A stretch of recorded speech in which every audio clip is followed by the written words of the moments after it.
One is the High Court called for the defense. In fact, the High Court said in no uncertain terms the evidence of Saiful was extremely credible. He examined it point by point. When the defense is called, normally if you do not give a statement from the witness box, your case is so weakened. But Anwar called two experts.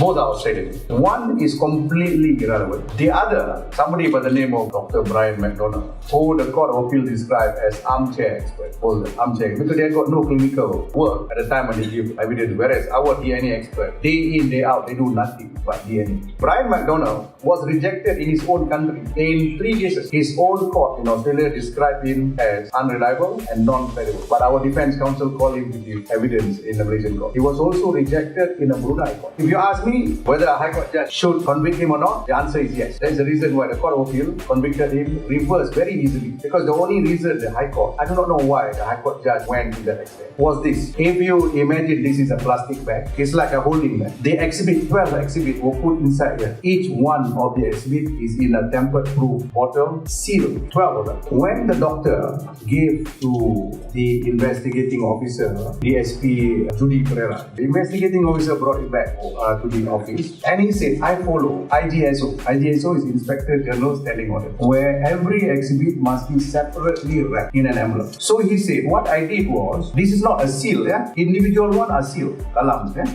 He said, I could have opened this gum, you can wrap it open and seal it back. But he said, I didn't do that. I cut it here. I cut it and I left the part that is cut dangling for everybody to see because it is done in the open. I took out the 12 bottles, I individually wrapped them in 12 separate envelopes before I sent them to the chemist. The judge said, in spite of overwhelming evidence that the individual bottles were in fact sealed, the judge said there could be a possibility of tampering. Now, following the judge's opinion, let's say there is tampering. Tampering is one thing. How do you answer Anwar's sperm inside the bottle? So he did not enter into that issue. So whatever you call it tampering, there is no tampering, yeah? Because chemist said no tampering, the doctor said no tampering, the IO said, what do you mean by tampering? I didn't tamper because if I don't do it, I can be actually taken action against me by the Inspector General. Now, you remember I told you about the CSI team. The CSI team, when they went, every individual item, because they are police officers, they know what they're doing, they put it in a separate, so he doesn't have to redo it. So he took straight away from the CSI team, sent to the second camp. So on that basis alone, the High Court was terribly wrong. So the Court of Appeal and Federal Court was squarely right in reversing that